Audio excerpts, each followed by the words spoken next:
The scent of lemon polish clung like a desperate lover to my skin. As I scrubbed the mahogany dining table that stretched like a dark sea across the room, my back ached. Outside, rain tapped a gentle percussion against the floor-to-ceiling windows, accompanying the penthouse's quiet hum. For 6 months I'd worked in this glass and steel fortress in the sky. And still, I felt like an intruder. Sophia, the West Wing still needs attention. Mrs. Winters, the head housekeeper, appeared in the doorway, her steel-grey hair pulled so tightly it seemed to stretch her wrinkles smooth. Mr. Castagnino has guests arriving tomorrow evening. I nodded, my eyes kept down. Yes, I'll finish here first. 13 floors above the city, I moved like a ghost through rooms I'd never be able to afford to stand in if I wasn't cleaning them. The irony wasn't lost on me. I touched everything that belonged to Dominic Castano, yet he'd never once noticed me, which was exactly how I needed it to stay. As Mrs. Winters's footsteps faded, I pressed a hand to my abdomen, a gesture that had become unconscious over the past few months. Beneath my loose uniform, a secret grew, 5 months along now. My daughter. His daughter. A truth that would destroy everything if discovered. I moved to the kitchen, my reflection distorted in the polished surfaces of professional-grade appliances that cost more than my entire childhood home. Dark circles shadowed my eyes, my blonde hair pulled back severely into a practical bun. I'd become an expert at invisibility. The irony of life's cruel twists wasn't lost on me. 8 months ago, before I knew who he really was, before I understood the empire of fear he'd built, I'd spent one night with him. Just one. A different name, a different place. He'd been Dominic Santos then, a businessman I'd met while serving drinks at a charity gala. Not Dominic Castiano, the man whose name was whispered in fear across the city. I pulled my grandmother's silver locket from beneath my uniform, the cool metal a comfort against my palm. Her voice seemed to whisper from it, "Strength doesn't mean you never fall, Sophia. It means you always get back up." I'd been getting back up my entire life, but never had the stakes been so high. The baby kicked, a flutter like butterfly wings. My miracle and my burden. "Ms. Winters says you're behind schedule." The voice froze me in place, deep, quiet, with that slight Italian accent that softened certain consonants. I'd only heard it in passing through doorways or around corners, never directed at me. I turned slowly, my heart thundering against my ribs. Dominic Castiano stood in the doorway, one shoulder leaned against the frame.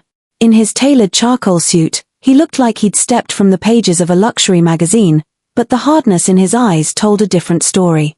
His dark hair was swept back, revealing the strong lines of a face handsome in the way that beautiful predators are handsome. He wasn't alone.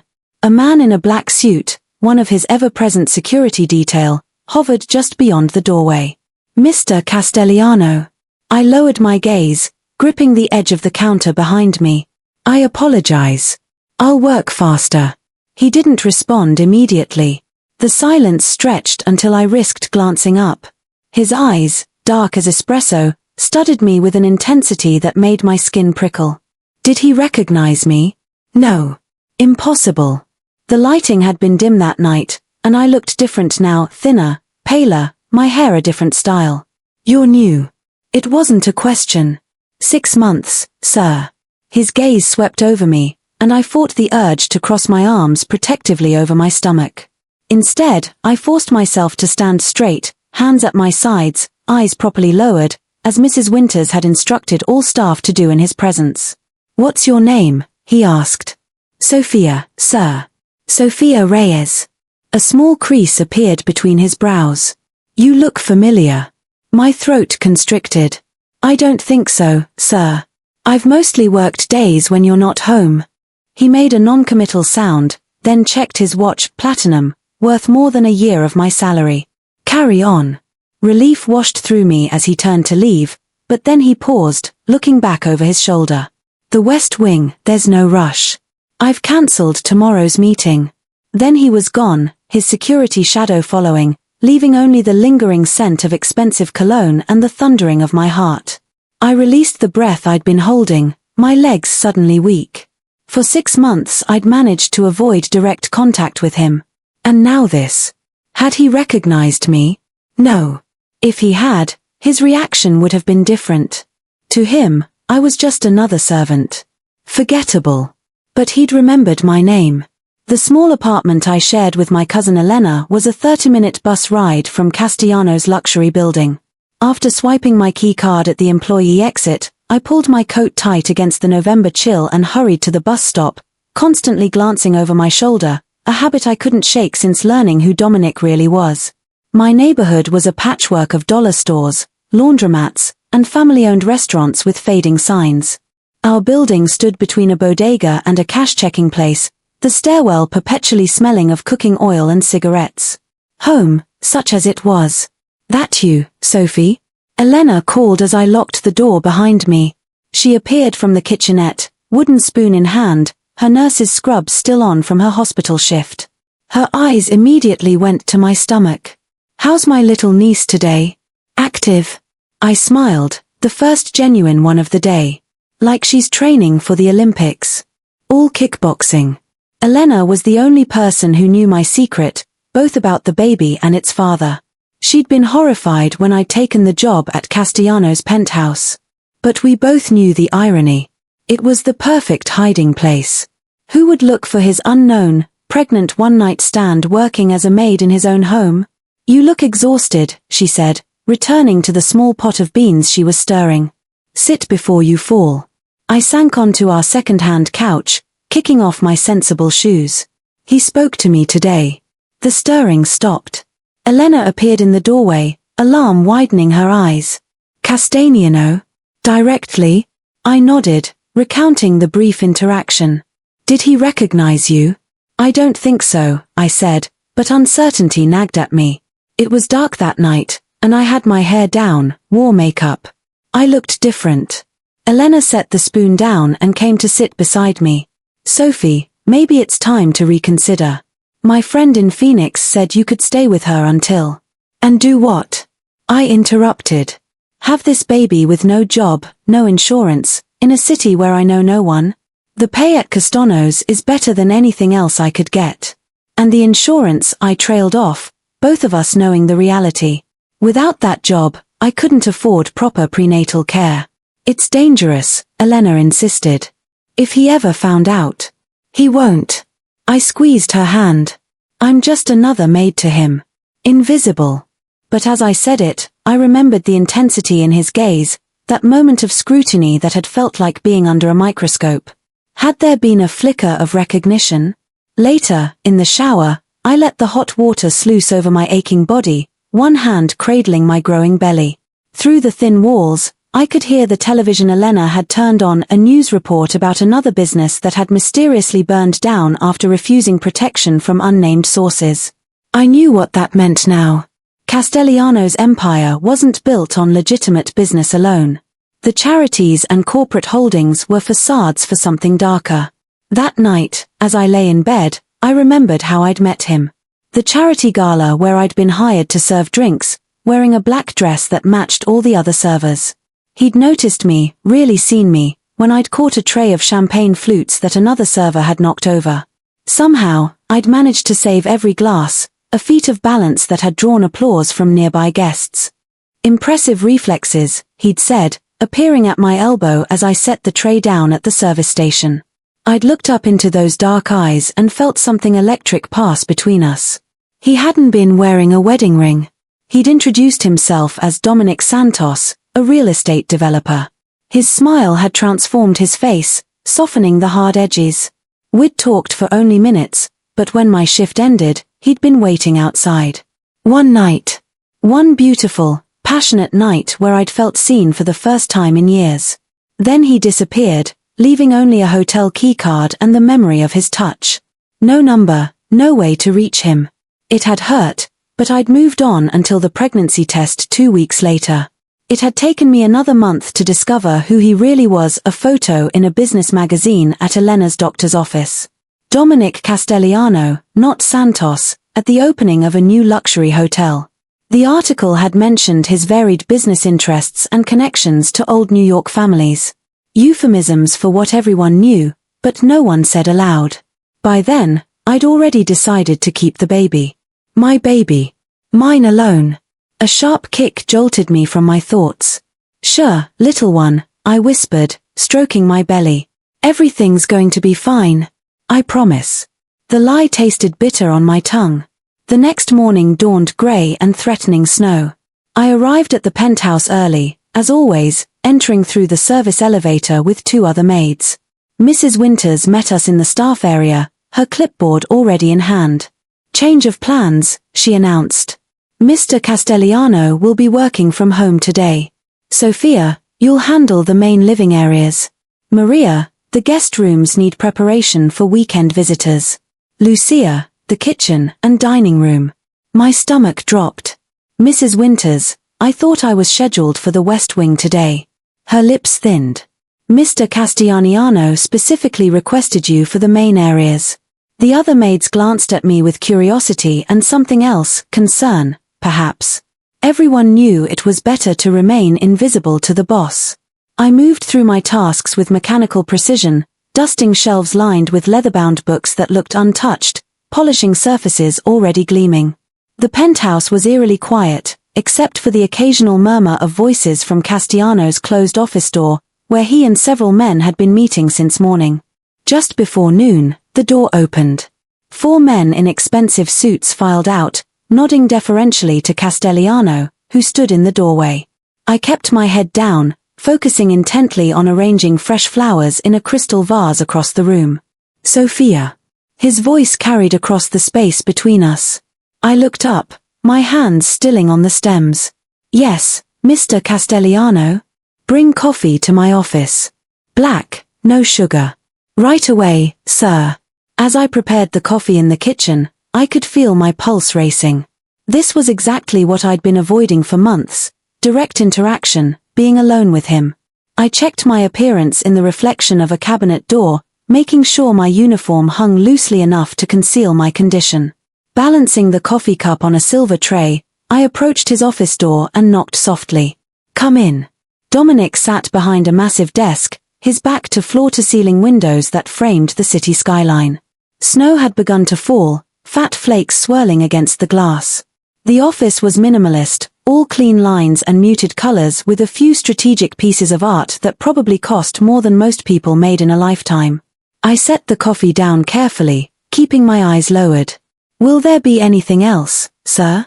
Look at me. The command, softly spoken, sent a shiver down my spine. Slowly, I raised my gaze to meet his. He studied me with that same intensity from yesterday, his expression unreadable. I know we've met before, he said finally. My heart stuttered. Sir. I never forget a face, he continued. Especially one as distinctive as yours. I kept my expression neutral, though panic clawed at my throat. Perhaps you've seen me around the building, sir.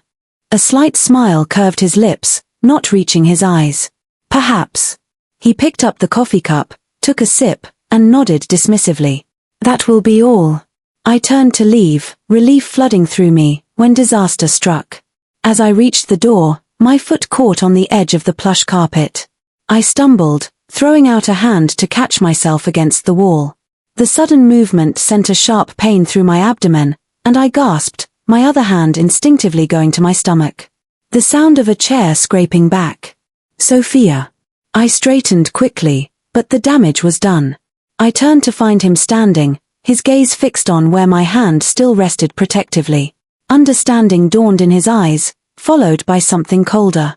You're pregnant. It wasn't a question, but I answered anyway, my voice barely audible. Yes, sir. His jaw tightened. Does Mrs. Winters know? No, I admitted. I've been careful. He circled the desk slowly, approaching me with the measured steps of a predator. How far along? My mouth went dry. 5 months. Something flickered in his eyes, a calculation, perhaps. I watched as he counted back mentally, saw the exact moment when realization struck. His gaze snapped back to my face, really seeing me for the first time. The charity gala, he said softly. The Harrington Foundation. You caught a tray of champagne. The floor seemed to tilt beneath me. I should get back to work, Mr. Castellano. I reached for the door handle, but his hand shot out, slamming against the wood panel, keeping it closed. He was close now. Too close. The scent of his cologne surrounded me, bringing back memories I'd fought to suppress. Who are you really? His voice was dangerously quiet. My heart hammered against my ribs, trapped between Dominic Castellano and the door. I felt the walls of my carefully constructed life beginning to crumble. I told you who I am, I said, struggling to keep my voice steady. Sofia Reyes. Your maid. His eyes narrowed, searching my face for deception. That night, you told me your name was Sofia Alvarez. I use my mother's maiden name sometimes, I lied, the words bitter on my tongue. For privacy. He was silent for a long moment, his gaze dropping to my stomach, then back to my face. Something dangerous flickered in his eyes, not anger exactly, but a cold calculation that frightened me more. And the father, he asked, his voice deceptively casual. I swallowed hard. Not in the picture. Is that so? He leaned closer, his arm still braced against the door. Interesting coincidence, then, that you'd end up working in my home. I needed a job with health insurance, I said, which was true enough. The agency placed me here. A knock at the door saved me from further questioning. Dominic's security chief's voice came through the wood. Boss, the telly's on the line. Says it's urgent. Dominic's jaw tightened, but he stepped back, allowing me space to breathe again. This conversation isn't finished, he said quietly. Then louder, come in, Marco. I slipped past the bodyguard, feeling Dominic's eyes on me as I escaped. My hands trembled so badly I had to clasp them together as I made my way to the staff bathroom, locking myself inside. Leaning against the sink, I stared at my reflection in the mirror, pale face, wide eyes filled with fear. He knew. Or at least he suspected. The father of my child was not some nameless boyfriend, but him, Dominic Castellano, the man whose floors I polished and whose laundry I folded. What would he do with that knowledge? The baby kicked, as if sensing my distress, and I placed a gentle hand over the spot. It's okay, I whispered. We're okay. Another lie. By some miracle, I managed to avoid Dominic for the rest of the day. When my shift ended, I changed quickly in the staff locker room, pulling on my coat and hat before slipping out through the service entrance. The snow had stopped, leaving the city dusted in white that was already turning to grey slush along the curbs. I was halfway to the bus stop when a black SUV with tinted windows pulled up alongside me. My steps faltered as the rear window slid down, revealing Marco, Dominic's security chief. Ms. Reyes, he said, his face expressionless. Mr. Castellano would like to speak with you. It wasn't a request. I glanced around, weighing my options. Running was pointless. Where would I go? And causing a scene would only make things worse. I need to get home, I said. My cousin is expecting me. We'll inform her you'll be late. He opened the door. Please. The interior of the SUV was warm and smelled of leather. Marco took my address and phone number, presumably to contact Elena, then sat across from me, his presence imposing in the confined space. He didn't speak as the driver navigated through evening traffic, taking us not back to the penthouse, as I'd expected, but toward the outskirts of the city. After 20 minutes, we pulled up to a gated estate. Tall iron fences surrounded the property with security cameras positioned at regular intervals. The gates swung open automatically, and we proceeded up a long driveway flanked by bare winter trees. The house mansion, really, was an imposing structure of stone and glass, set back from the road and illuminated by strategic lighting that cast dramatic shadows across its facade. 2 more security guards stood at attention near the entrance. This way, Marco said, leading me inside. The interior was a study in restrained luxury, clearly expensive, but not ostentatious. No photographs adorned the walls, only carefully selected artwork. It felt more like a high-end hotel than a home. Marco led me to a sitting room where a fire crackled in a stone hearth. He'll be with you shortly, he said, then left, closing the door behind him. Alone, I perched on the edge of an armchair, too nervous to appreciate the comfort it offered. What did Dominic want? To threaten me? Pay me off? My hands unconsciously went to my stomach, protective. The door opened, and Dominic entered, now dressed in a casual sweater and slacks that somehow looked as expensive as his suits. He'd loosened his hair from its styled perfection, and it fell slightly across his forehead, softening his appearance in a way that reminded me painfully of that night 8 months ago. "Are you hungry?" he asked, surprising me with the mundane question. I shook my head, though I hadn't eaten since breakfast. He must have seen through the lie because he frowned slightly. "You should eat. For the baby, if not for yourself." The mention of the baby sent a fresh wave of anxiety through me. "Why am I here, Mr. Castellano?" He crossed to a sideboard and poured 2 glasses of water, bringing one to me.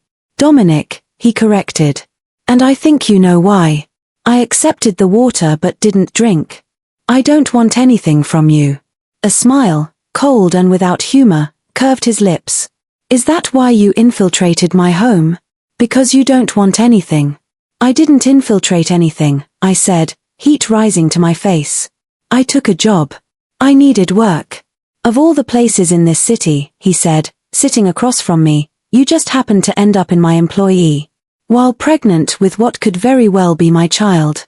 "She is my child," I corrected without thinking. His eyes darkened. "So you admit it?"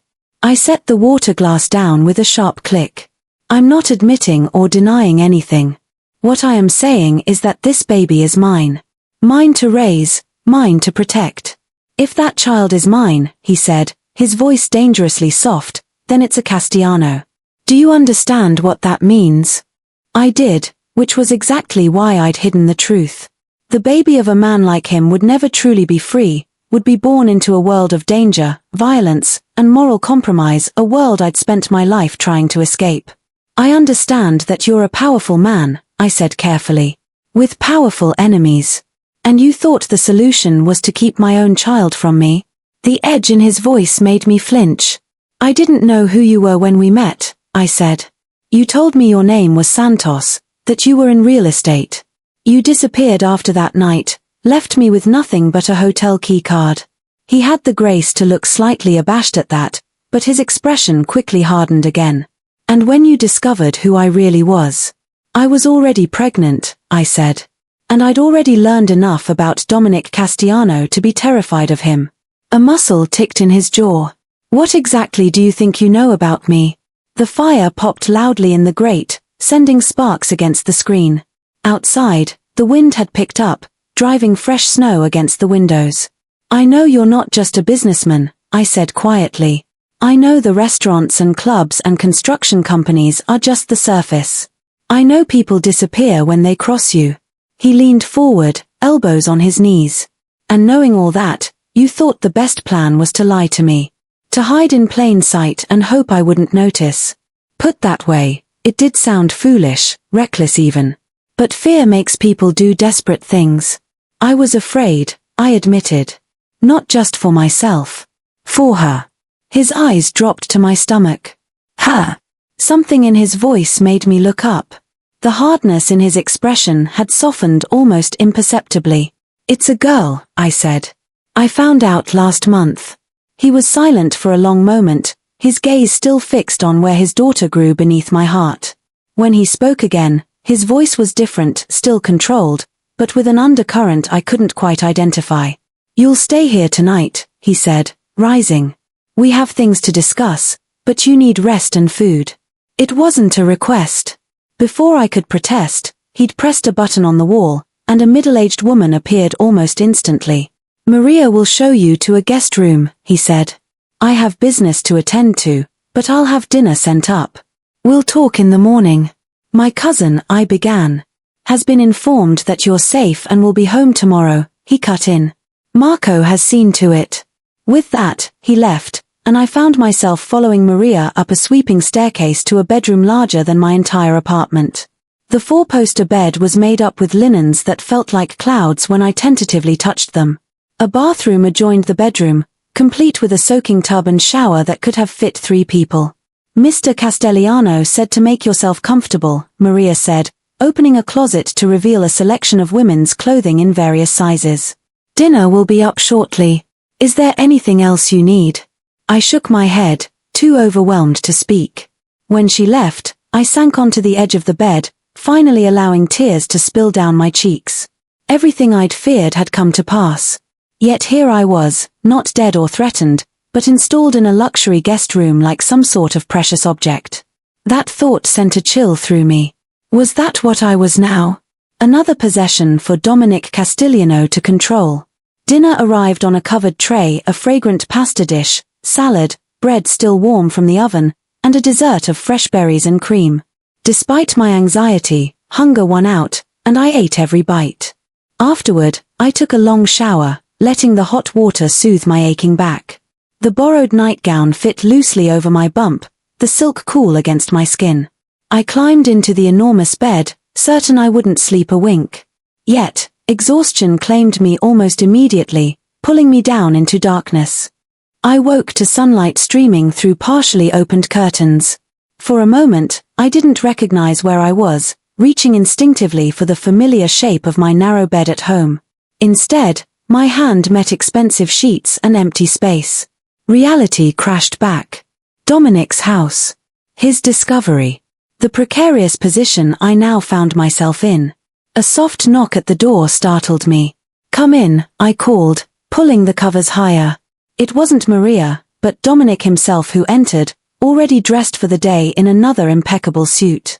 He carried a tray with what looked like breakfast and set it on a small table near the window. "Did you sleep well?" he asked, his tone oddly formal. I nodded, suddenly conscious of my disheveled appearance, tangled hair, borrowed nightgown, face puffy from sleep and yesterday's tears. "Good." He gestured to the tray. "You should eat. Then we need to talk." The breakfast was simple but perfect: eggs, toast, fresh fruit, and orange juice. Dominic didn't join me, but stood by the window, looking out at the snow-covered grounds, his back to me. "Why did you run?" he asked suddenly. "After you learned who I was, why not come to me directly?" I set down my fork. "Because I was afraid you'd take her from me." He turned, his expression incredulous. "Take her?" "Men like you," I said, the words bitter on my tongue. "With power, with money, they get what they want. And if what they want is a child without the inconvenience of its mother, they find a way." His jaw tightened. "Is that what you think of me? That I'd tear an infant from its mother's arms?" "I don't know you," I said simply. "Not really. One night 8 months ago doesn't make us intimates. What I do know is your reputation." He moved toward me then, his steps measured, deliberate. "And what exactly is my reputation, Sophia?" The way he said my name sent a shiver down my spine, part fear, part something else I didn't want to examine. "That you're dangerous," I said. "That you hurt people who cross you. That your business isn't entirely legitimate." A cold smile curved his lips. All true. His admission, so casually delivered, stole my breath. I pushed back from the table, putting distance between us. "Then you understand why I was afraid," I said. "Why I still am." Something flashed in his eyes, anger, perhaps, or hurt. Before he could respond, his phone rang. He checked it, his expression darkening. "I have to take this," he said. "Stay here. We're not finished."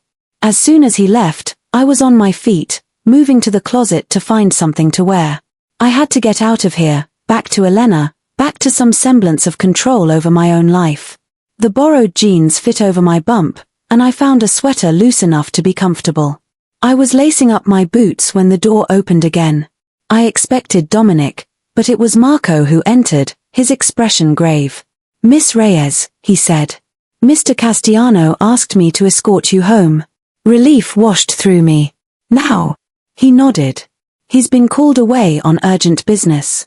He asked me to tell you that he'll be in touch." The same black SUV was waiting outside. As we drove back toward the city, I stared out at the winter landscape, my mind racing. What did "he'll be in touch" mean?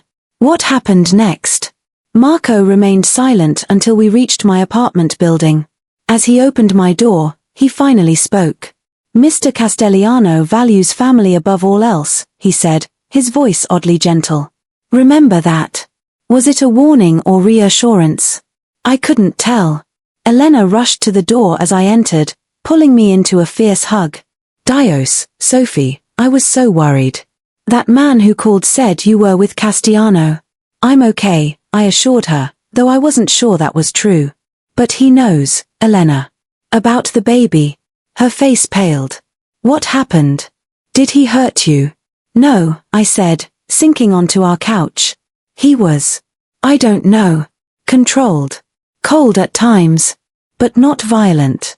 What does he want? The question echoed my own fears. I don't know. We didn't finish our conversation. Elena sat beside me, taking my hands in hers. Sophie, you need to leave. Today. Go to Phoenix, or even further. Before he decides. Decides what? What you're worth to him, she said, her voice breaking. Men like him, they own people. And if he thinks that baby is his. The baby kicked, a sharp jab that made me wince. She is his. Then you're already in his world, Elena whispered. And God help you get out. 3 days passed with no word from Dominic. I returned to work at the penthouse, but Mrs. Winters informed me that Mr. Castellano was traveling and not expected back until the weekend. The routine of cleaning, polishing, and fading into the background should have been comforting a return to normalcy, but every sound made me jump. Every ring of the elevator sent my heart racing. Elena watched me with worried eyes each evening, her suggestions that I run growing more insistent. But where would I go that a man like Dominic Castellano couldn't find me?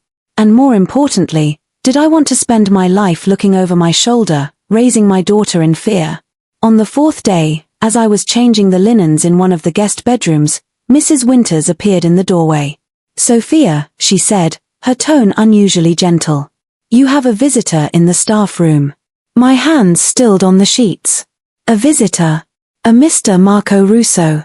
Her eyes flicked briefly to my stomach, then back to my face. Mr. Castellano's associate. So she knew. Of course she did. Nothing happened in this household without Mrs. Winters' knowledge. I wondered what else she knew. How much Dominic had told her. Marco was waiting, his imposing figure making the small staff break room seem even smaller. He stood when I entered, his expression unreadable. Ms. Reyes, he said with a slight nod. Mr. Castellano requests your presence this evening. Not again. I can't, I said, forcing confidence into my voice. I have plans with my cousin. Marco's expression didn't change. Mr. Castellano was quite insistent. He'll send a car at 7. It wasn't a request, and we both knew it. I nodded once, defeated, and Marco left without another word. The rest of my shift passed in a blur of anxiety. When I returned home, Elena was already there, having switched shifts with a coworker. One look at my face and she knew.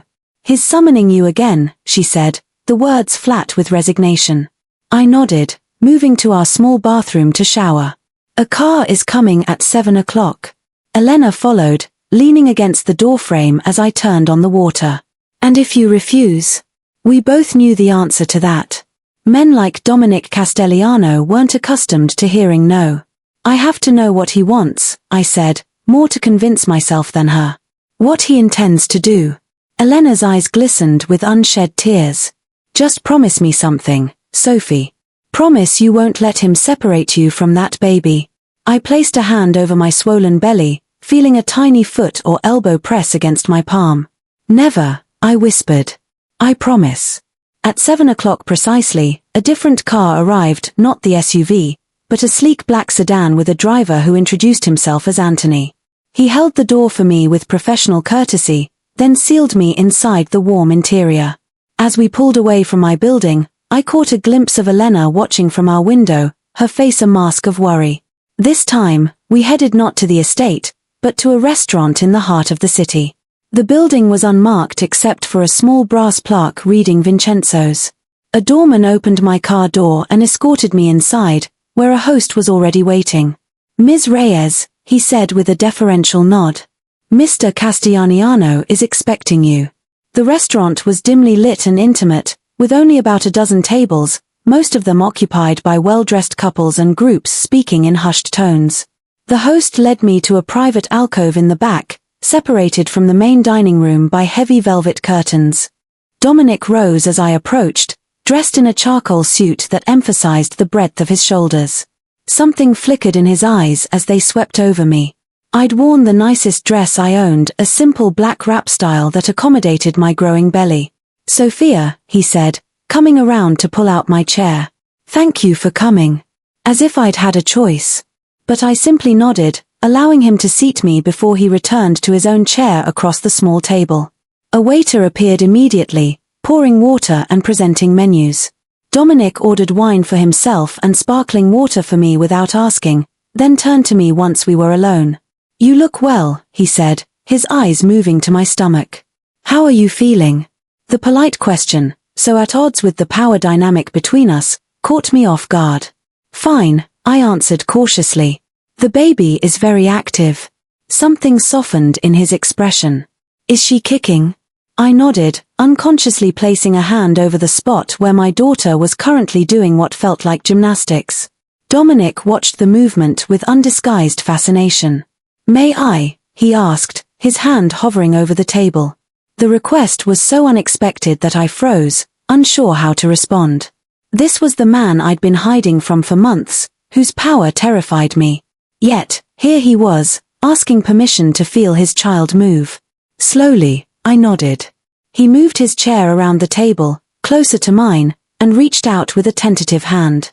I guided it to the spot where the baby was most active, pressing his palm against the taut skin of my belly through the fabric of my dress. For a moment, nothing happened. Then, as if on cue, she kicked a strong, definite movement against his hand. Dominic's sharp intake of breath was audible, his eyes widening with something like wonder.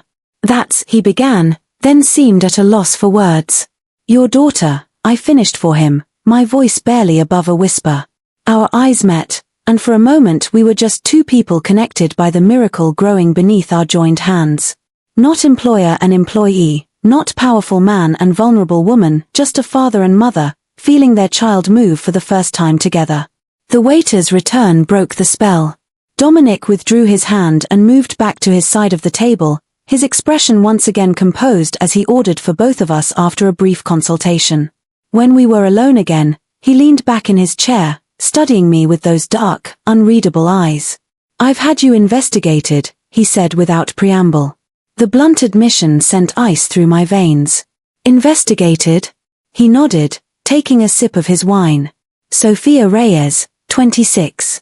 Parents deceased, car accident when you were 17. Raised after that by your grandmother, who passed 3 years ago. Associate's degree in business administration. No criminal record, not even a parking ticket. You've worked a series of administrative and service jobs, none for very long. You live with your cousin, Elena Reyes, a nurse at Metropolitan Hospital." Hearing my life reduced to a clinical summary made me feel exposed, violated. "You had no right." "I had every right," he countered, his voice hardening slightly. "You're carrying my child." "That doesn't make me your property to investigate," I said, anger temporarily overriding fear. A slight smile curved his lips. "There it is." "What?" "The fire I glimpsed that night at the gala," he said. "When you told that drunk businessman to keep his hands to himself. You're afraid of me, I can see it, but you're not cowering." I didn't know how to respond to that, so I remained silent. The food arrived, a pasta dish for me and steak for him. Despite my anxiety, the aroma made my stomach growl audibly. Dominic gestured for me to eat, and I did, suddenly ravenous. "I've been thinking about our situation," he said after a few minutes of silence, "and I've come to a decision." Here it was. The real reason for this dinner. I set down my fork, appetite vanishing. "What decision?" "The child you're carrying is a Castellano," he said, his tone matter-of-fact. "She will be raised as such, with all the privileges and protections that entails." "I won't give her up," I said immediately, my hand going protectively to my stomach. His brow furrowed. "I'm not asking you to." "Then what are you asking?" He set down his knife and fork, giving me his full attention. "I'm not asking, Sophia. I'm telling you how things will be. You and the baby will move into my home. You'll have everything you need, the best medical care, security, comfort. When the child is born, she'll have my name." The room seemed to spin around me. "You expect me to just move in with you? Become what, exactly? Your live-in mistress?" His jaw tightened. You'll be the mother of my child. You'll be treated with respect. But not as an equal, I said, my voice rising slightly before I caught myself. Not as someone with choices of her own. You made your choice when you decided to keep my child without telling me, he said, an edge creeping into his voice. Now we deal with the consequences. And if I refuse? His expression darkened. Don't test me on this, Sophia. You won't like the outcome. There it was, the threat I'd been waiting for, the confirmation of every fear that had kept me hiding these past months. So I have no choice, I said flatly. You have the choice to make this easy or difficult, he replied. But the end result will be the same. My daughter will be raised in my home, under my protection. As your possession, I said bitterly. As my heir, he corrected. Do you have any idea what that means? The life she'll have. The opportunities. The danger, I countered. The enemies. The moral compromise. Something flickered in his eyes, surprise, perhaps, that I would speak so boldly. You know nothing about my life. I know enough, I said. I've heard the whispers. I've seen the news reports about accidents that befall your business rivals. I know what protection money really means. He leaned forward, his voice dropping to a dangerous whisper. Then you should also know better than to refuse me. Fear closed my throat, but I forced myself to meet his gaze. When? Tomorrow, he said. A car will pick you up at noon. Pack whatever personal items you wish to bring. Everything else will be provided. Just like that, my life was being rearranged without my consent. I fought back tears of frustration and fear. May I be excused? I asked, needing to escape his presence before I broke down completely. He nodded once, and I rose, heading for the restroom on unsteady legs. Once inside the elegant space, I locked myself in a stall and finally let the tears come, muffling my sobs with a hand pressed to my mouth. When I'd regained some composure, I splashed cold water on my face and stared at my reflection in the mirror. The woman who looked back at me seemed older somehow, her eyes shadowed with worry. We'll be okay, I whispered to my bump. Somehow. When I returned to the table, Dominic was on his phone, his expression grim. He ended the call as I sat down. Is everything all right? I asked, the question slipping out before I could stop it. He looked momentarily surprised by my concern. Business, he said dismissively. Nothing for you to worry about. The dismissal stung, reminding me of my position in his world, not a partner, not even a confidant. Just a vessel for his child. The rest of the meal passed in uncomfortable silence. When we finished, Dominic escorted me outside where the same car and driver waited. Tomorrow at noon, he reminded me as Anthony held the door. I nodded, unable to form words around the lump in my throat. Just as I was about to slide into the car, Dominic caught my arm gently. Sophia, he said, his voice softer than I'd heard it before. I know this isn't what you wanted. But I promise you, our daughter will want for nothing. And neither will you. His touch, the unexpected gentleness in his voice, sent an unwelcome flutter through my chest.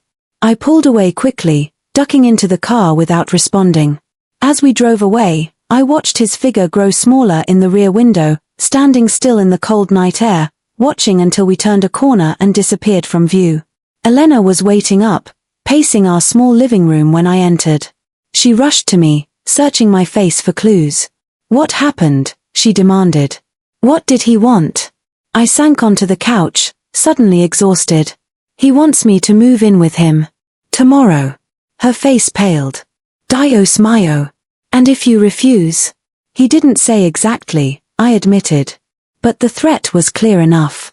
Elena sat beside me, taking my hands in hers. Sophie, you can't. Men like him. They own people. He'll control every aspect of your life. Of the baby's life. I know, I whispered, tears threatening again. But what choice do I have? He knows where we live, where you work. He has resources we can't imagine. If I run, he'll find me. And then what? So you'll just surrender? Elena's voice rose with disbelief. Become his prisoner. Not his prisoner, I said, though I wasn't sure that was true. The mother of his child. He says I'll be treated with respect. Elena scoffed. Respect? From a man who threatens you? Who gives you no choice? I had no answer for that. We sat in silence for a long moment, the reality of my situation settling around us like a shroud. Come with me, I said suddenly. He said I could bring personal items. He didn't say I couldn't bring you. Hope flared briefly in Elena's eyes, then dimmed. And do what, Sophie? Be your lady's maid? Live in his house on his charity? No. I have my pride. My independence. The independence I was about to lose. I'll visit, she continued, squeezing my hands. Often. And if he mistreats you in any way at all, you call me. We'll figure something out. We both knew there would be little Elena could do against a man like Dominic Castellano. But I nodded anyway, grateful for the fierce love in her eyes. That night, as I packed my meager belongings into a single suitcase, reality crashed over me in waves. Tomorrow I would leave behind the life I'd built, humble as it was, to enter a world of luxury and danger. A world where I would be both protected and controlled, both valued and owned, all for the sake of the tiny life growing beneath my heart. The car arrived precisely at noon. I embraced Elena tightly, both of us fighting tears, then climbed into the back seat with my suitcase. As we pulled away, I watched my cousin's figure grow smaller in the window, just as Dominic's had the night before. This time, we drove to the penthouse where I'd worked for 6 months. The doorman, who had never before acknowledged my existence when I entered through the service entrance, now rushed to open my door and take my suitcase. Welcome, Ms. Reyes, he said with a deferential nod. Marco was waiting in the lobby. Mr. Castellano is in a meeting, he informed me as we rode the private elevator to the top floor. He asked me to get you settled. The penthouse looked different from this perspective, not as a servant moving invisibly through its spaces, but as a guest being escorted through its grandeur. Marco led me not to the staff quarters, but to a suite of rooms I'd only cleaned when vacant. These will be your quarters, he said, opening the door to a sitting room larger than my entire apartment. Beyond it, I could see a bedroom with a massive 4-poster bed and a bathroom gleaming with marble and glass.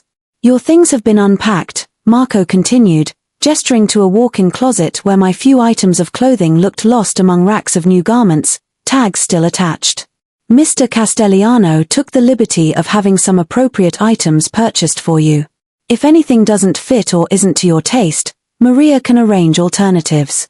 I ran my fingers over a silk blouse that probably cost more than a month's rent. This is a lot. Marco's expression softened slightly. Mr. Castellano wants you to be comfortable. Comfortable, but not free. The thought must have shown on my face because Marco added, he's not the monster you think he is, Miss Reyes. Before I could respond, a soft knock came at the door. Maria entered, carrying a tray with tea and small sandwiches. You must be hungry after your move, she said kindly. Mr. Castellano asked me to make sure you eat. And the doctor will be here at 3 to check on you and the baby. Doctor? I repeated, startled. Maria nodded. Dr. Chen is the best obstetrician in the city. She'll be handling your care from now on. So, my medical decisions were being made for me as well.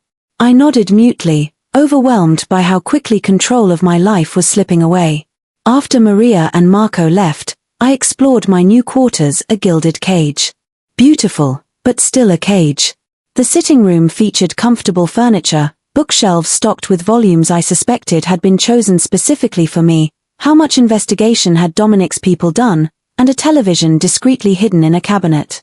The bedroom continued the theme of understated luxury, the bed dressed in linens that probably cost more than my car, a chaise lounge positioned near windows that offered a breathtaking view of the city, a desk equipped with a laptop and phone. In the bathroom, I found every toiletry I could possibly need, including pregnancy-safe skincare products and bath oils. The closet held not just everyday clothes, but maternity wear for every occasion, casual, business, and even formal gowns. Every detail had been considered, every need anticipated. It was both thoughtful and terrifying. How long had Dominic been planning this? How many people had been involved in preparing for my arrival? Dr. Chen arrived precisely at 3, a petite woman with a no-nonsense manner that I found oddly comforting. She examined me thoroughly, asking detailed questions about my previous care. "Everything looks good," she said as she listened to the baby's heartbeat. "Strong and steady. But I'd like to do a more comprehensive ultrasound tomorrow at my office. You're starting the 3rd trimester soon, and I want to establish a baseline." I nodded, watching as she made notes in a tablet. "Thank you, doctor." She looked up, her expression softening. "This must be overwhelming for you." The simple acknowledgement of my situation brought tears to my eyes. I blinked them away quickly. "Mr. Castellano wants the best care for you and the baby," she continued. "That I can promise you." After she left, I sat by the window, watching the city below. People moved like ants along the streets, going about their lives, free to make their own choices. A freedom I no longer had. The door opened without a knock, and Dominic entered. He'd loosened his tie and rolled up his sleeves, giving him an oddly vulnerable appearance at odds with the power he wielded. "How are you settling in?" he asked, crossing to stand near my chair. "Fine," I said, not meeting his eyes. "Dr. Chen says everything looks good with the baby." I nodded, still looking out the window. He sighed, running a hand through his hair, a surprisingly human gesture. "This doesn't have to be a prison, Sophia." I finally looked at him, unable to mask my skepticism. "What would you call it when someone is forced to live somewhere against their will?" His jaw tightened. "You're not a prisoner. You're free to come and go as you please. With security, of course." "For my protection?" I asked, unable to keep the sarcasm from my voice. "Yes," he said simply. "Whether you believe it or not, there are people who would harm you just to get to me. That's the reality of my world." His world. A world I'd been dragged into without consent. "And what exactly is your world, Dominic?" I asked quietly, because from where I'm sitting, it looks like one built on fear and violence. He moved to the window, looking out at the city sprawled beneath us. For a long moment, he was silent, as if weighing how much to reveal. "My father came to this country with nothing," he finally said. "He built something from nothing, protecting our people when the law wouldn't. Yes, sometimes that meant violence. Sometimes it still does." He turned to face me, his expression hard. "I won't apologize for who I am or what I've done. Every decision I've made was to protect what's mine. And now that includes me and the baby," I said. "Yes." The simple confirmation hung in the air between us. At least he wasn't pretending this was anything other than what it was, claiming. "What happens now?" I asked. "What does this arrangement look like day to day?" He seemed relieved at the practical question. "You'll want for nothing. Your job now is to take care of yourself and the baby. After she's born, we'll reassess. And us." I gestured between us. "What are we in this scenario?" A muscle ticked in his jaw. "Co-parents. Beyond that, time will tell." Not the answer of a man planning to force himself on me. At least a small relief. "I'd like to continue working," I said, surprising myself with the request. "Not as a maid, obviously, but something. I have a business degree. I need purpose." He studied me for a moment, then nodded slowly. "We can discuss possibilities. One of my legitimate businesses, perhaps." The qualifier legitimate wasn't lost on me.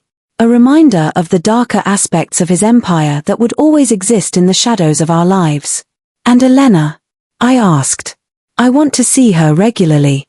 "Of course," he said, as if the request were trivial. "She's your family. Your security will follow me everywhere." "Yes," he said without apology. "That's non-negotiable." I nodded, having expected as much. "And the baby, what role will you play in her life?" Something shifted in his expression, a softening around the eyes, a slight curve of his lips. "I intend to be a father to her in every sense of the word. Present. Involved. Devoted." The sincerity in his voice caught me off guard. Despite everything, despite the fear and resentment simmering inside me, I found myself believing him. "What will you tell people?" I asked. "About me, about us, about how this happened." He considered this. "The truth, more or less. That we had a relationship, that you're carrying my child, that you've moved in with me as we prepare for the birth. The details are no one's business but ours. A sanitized version of the truth, but I supposed it was better than some alternatives. I have a dinner meeting, he said, checking his watch. Will you join me for breakfast tomorrow? 8 o'clock. It wasn't really a question, despite the phrasing. I nodded, and he left, the door closing softly behind him. Alone again, I explored more of my new home, trying to adjust to the surreal reality of my situation. The closet full of clothes in my size, the bathroom stocked with products I'd never afford on my own, the sitting room with books that matched my tastes. All of it spoke to the thoroughness of Dominic's investigation into my life. I should have been more disturbed by the invasion of privacy, but exhaustion was overtaking me. The emotional toll of the day, coupled with the physical demands of pregnancy, left me barely able to keep my eyes open. I showered in the luxurious bathroom, slipped into silk pajamas that felt alien against my skin, and climbed into the enormous bed. Despite my certainty that I'd lie awake worrying, sleep claimed me almost instantly. The next few weeks settled into an uneasy routine. Breakfast with Dominic became a daily occurrence, formal at first, then gradually more relaxed as we cautiously felt out the boundaries of our strange arrangement. He asked questions about the baby, about my health, about my preferences and needs. I found myself asking about his day, his business, though he kept details vague, shielding me from the aspects of his life he deemed unsuitable. Dr. Chen confirmed that the baby was developing perfectly. Elena visited twice a week, initially tense and suspicious, but gradually relaxing as it became clear that, at least for now, I was being treated well. My life became a strange blend of luxury and confinement. I was free to use the penthouse gym, the private library, the terrace garden. I could order anything I wanted, wear anything I chose from my expanding wardrobe, eat whatever I craved from the kitchen staffed by a private chef. But always there was security. Marco or Anthony or another member of Dominic's team accompanied me whenever I left the penthouse. My phone calls were presumably monitored, my movements tracked. For my protection, Dominic insisted, and perhaps that was partly true, but we both knew it was also to ensure I didn't run. 3 weeks into this arrangement, Dominic approached me after breakfast. I have a proposition for you, he said. You mentioned wanting to work. I straightened, interest peaked. The endless days of leisure had begun to wear on me, boredom and restlessness becoming constant companions. My charitable foundation needs reorganizing, he continued. The current director is retiring, and the operation could use a fresh perspective. You have a business degree, organizational skills, and from what I've seen, a compassionate nature. Would you be interested? I stared at him, surprised by the offer. Your charitable foundation, what does it do, exactly? Various initiatives. Scholarships for underprivileged youth, medical assistance for families without insurance, small business grants in struggling neighborhoods. He shrugged slightly. It was my mother's project originally.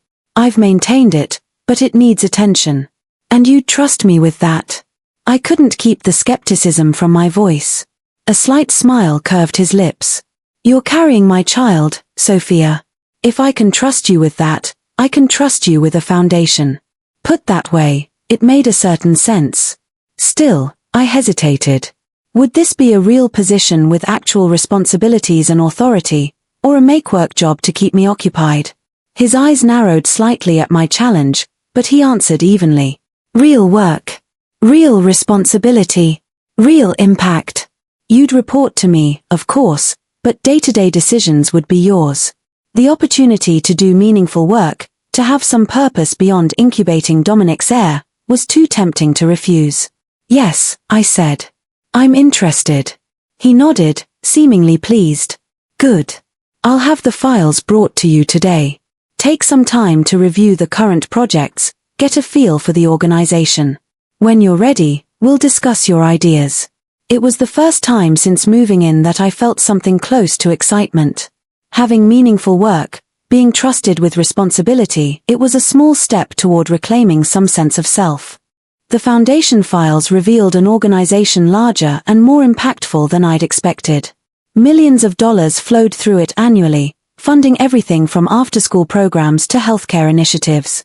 The current director had done solid work but lacked vision, maintaining existing programs without expanding or innovating.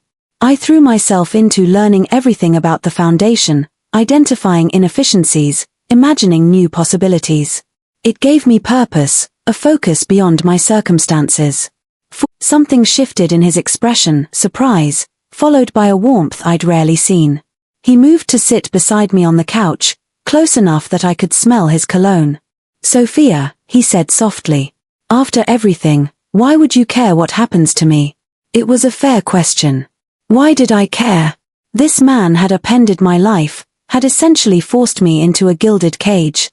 Yet, the thought of him in danger made my heart race with fear. "I don't know," I admitted. "But I do." He reached out hesitantly and brushed a strand of hair from my face. His touch was gentle, almost reverent. "In another life," he said quietly, "we might have met differently. Started differently. Do you regret it?" I asked. That night at the gala. His hand moved to rest lightly on my belly where his daughter grew. How could I regret what gave me her? His eyes lifted to mine. "What gave me you?" The words hung between us, charged with meaning I wasn't ready to examine. Before I could respond, the baby kicked, a sharp movement right against Dominic's palm.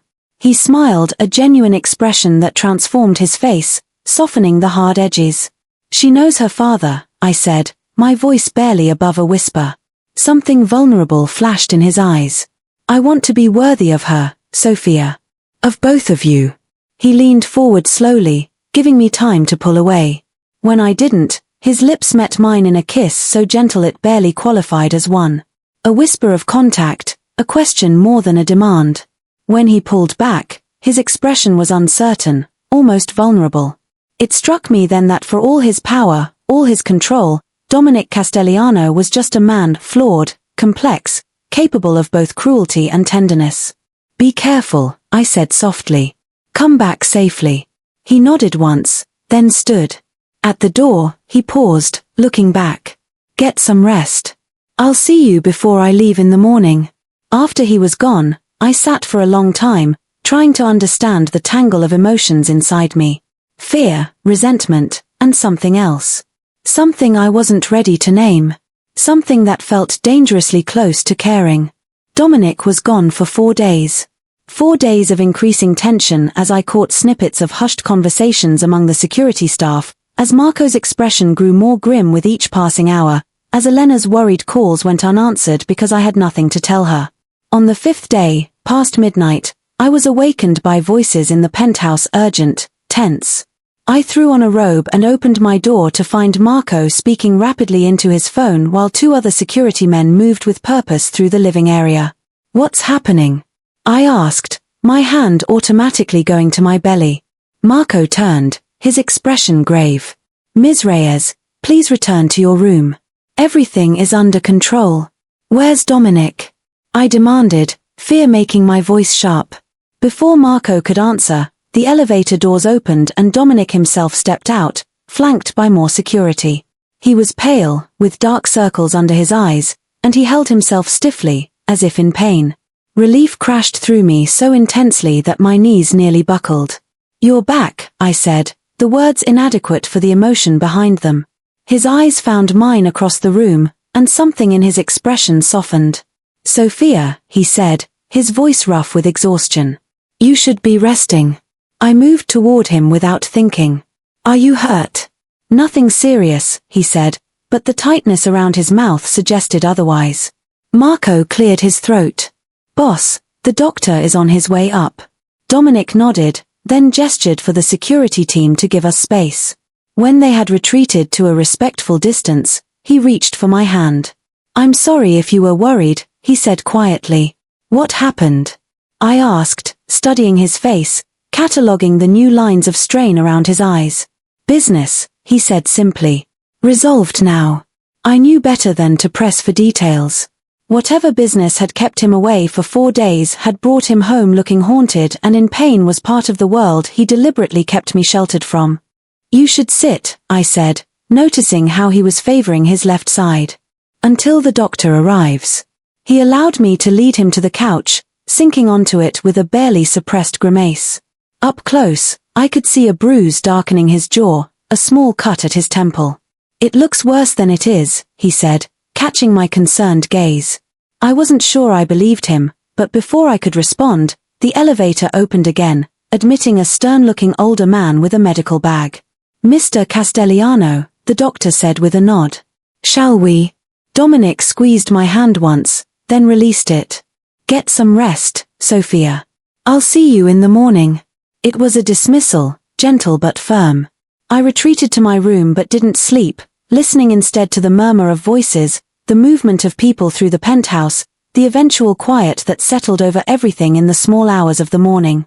When I emerged for breakfast, Dominic was already at the table, dressed in a casual sweater rather than his usual suit. The bruise on his jaw had darkened, and he moved carefully, but his eyes were clearer. "Good morning," he said, rising slightly as I approached. "Did you sleep well?" The mundane question, as if he hadn't returned injured in the middle of the night, as if I hadn't spent 4 days sick with worry, sparked something in me. "No," I said bluntly, taking my seat. "I didn't. And I think I deserve to know what happened." He sighed, setting down his coffee cup. "There was a problem with a rival organization. It's been handled." "Handled," I repeated. "And that required violence." "Sometimes," he said, his voice hardening slightly, "violence is the only language certain people understand." I looked away, reminded again of the gulf between us, the different worlds we inhabited, the different moral codes we lived by. "Sophia," he said, gentler now. "This is who I am. What I do. I won't pretend otherwise. Not with you. And our daughter." I asked, meeting his gaze again. "Is this the world you want for her?" Something flickered in his eyes, doubt, perhaps, or regret. "I want her safe. Protected. Loved. But also heir to all this." I gestured vaguely. "The danger. The violence. The moral compromise." He was silent for a long moment. "My father gave me this life," he finally said. "I didn't choose it. Not initially. But I embraced it. Made it my own. Our daughter will have choices I never had. Will she?" I challenged. "Or will she be trapped by your name, your reputation, your enemies?" The question hung between us, unanswerable. Dominic reached across the table, his hand covering mine. "I can't change who I am," he said quietly. "But I can promise you this, I will do everything in my power to give her a better path. And to keep both of you safe." It wasn't enough. It couldn't be enough. But it was honest. And in that moment, honesty felt like the closest thing to common ground we could find. As my due date approached, the penthouse transformed. A nursery appeared adjacent to my rooms, decorated in soft greens and yellows, stocked with everything a baby could possibly need. Security protocols tightened. Dr. Chen visited weekly, then twice weekly. Dominic became more present, canceling meetings to attend doctor's appointments, asking detailed questions about my health, about the baby's development. I caught him in the nursery once, standing in silence, running his hand over the crib rail with an expression of wonder and terror that made him look suddenly young, vulnerable. Elena visited more frequently, her initial hostility toward Dominic gradually softening as she witnessed his genuine concern for my well-being, his growing excitement about the baby. She still watched him warily, still pulled me aside to whisper, "Are you really okay?" But the urgency behind the question had dimmed. The foundation work continued to give me purpose, a sense of identity beyond mother of Dominic's child. I initiated new programs, redirected funds to maximize impact, built relationships with community leaders. Dominic gave me increasing autonomy, seeming to take pride in my accomplishments. Our relationship evolved into something I couldn't quite define. Not love, not yet, but something beyond the captor and captive dynamic of those early days. We talked more openly, shared meals without tension, occasionally even laughed together. The kisses came more frequently, less hesitant, kindling a warmth that both frightened and excited me. I still had moments of resentment, of fear, of doubt. Still wondered if I was experiencing some form of Stockholm syndrome, finding affection for the man who had, in essence, kidnapped me. But then he would look at me with those dark eyes, vulnerable in a way he showed to no one else, and something in me would soften, would wonder if perhaps we could build something real from these strange beginnings. 2 weeks before my due date, I woke in the night to a sharp pain gripping my abdomen. For a moment, I lay frozen, uncertain. Then another contraction came, stronger than the first, and I knew. I reached for the phone beside my bed, pressing the button Dominic had insisted I use for emergencies. Within moments, he was at my door, hair tousled from sleep, eyes alert with concern. "The baby," I said, wincing as another contraction began. "She's coming." What followed was a blur of activity. Marco driving us to the hospital where Dr. Chen was already waiting. Dominic beside me, unexpectedly calm, holding my hand through each contraction, wiping my brow, murmuring encouragement. Hours later, exhausted beyond anything I'd ever experienced, I heard our daughter's first cry, strong, indignant, full of life. Dr. Chen placed her on my chest. This tiny miracle with a shock of dark hair and perfect miniature features. "She's beautiful," Dominic whispered, his voice thick with emotion. "Perfect." I looked up to see tears in his eyes. This man who commanded an empire through fear, who had enemies willing to kill him, who had essentially forced me into his life undone completely by 7 pounds of new life. "Would you like to hold your daughter?" I asked softly. The mixture of terror and longing on his face was answer enough. Carefully, I transferred the bundle to his arms, watching as he cradled her with infinite gentleness, as if she were made of glass. "Hello, little one," he murmured. "I'm your father." Something shifted in my heart, watching them together. This man and his child. His heir. His legacy. Not the legacy of violence and fear I'd imagined, but something new, something with the potential to be better. "What shall we name her?" he asked, looking up at me with an expression of such open vulnerability that it stole my breath. We'd discussed names, but hadn't settled on one. Now, looking at her, at them, I knew. "Lucia," I said. "It means light." Dominic's smile was radiant. "Lucia Castelliano," he said, testing the name. "Perfect." Later, when Lucia was sleeping in her hospital bassinet and Dominic had stepped out to make calls, Elena slipped into the room, her eyes wide with wonder at her new niece. "She's gorgeous, Sophie," she whispered, gently touching Lucia's tiny hand. "How are you feeling?" "Tired," I admitted. "Happy." "Scared." Elena studied my face. "And him? Castelliano? How was he during all this?" "Amazing," I said, surprising myself with the sincerity in my voice. "He never left my side. Never faltered." Elena's expression grew serious.